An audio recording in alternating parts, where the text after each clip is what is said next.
أنيميا الفول. إيه هو مرض أنيميا الفول ده؟ مرض أنيميا الفول ده هو عبارة عن نقص إنزيم G6PD.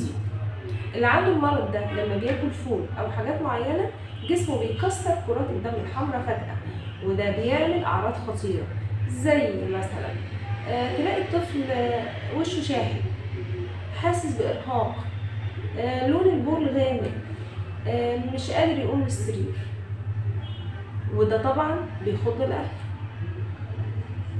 الأخطر من كده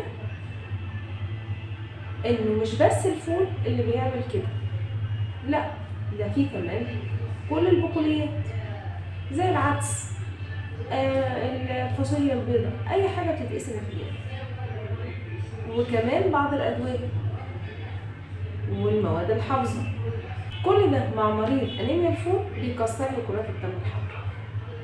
النهارده في زميل ليا كلمني عن إن ابنه عنده أنيميا الفول، وإنه خايف على النمو بتاعه، وخصوصا إن إحنا الأيام دي فترة صيام لإخواتنا المسيحيين، إن الطبيعي إن هما ما بياكلوش البروتين الحيواني، وبيستعينوا عنه بالبقوليات لأنها مصدر للبروتين، وده طبعا بيكون صعب في حالة طفل أنيميا الفول.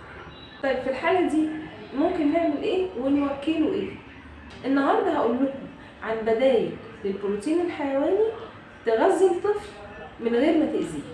أول حاجة نركز على الخضار الورقي الأخضر زي السبانخ، البروكلي، الكرنب، ونحاول نعمله بطريقة الطفل يحبها.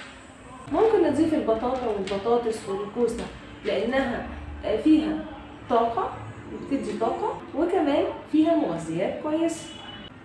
كمان المكسرات أو زبدة المكسرات، زبدة الفول السوداني، زبدة اللوز، الحاجات دي مغذية جدا، بس لو الطفل صغير لازم ناخد بالنا.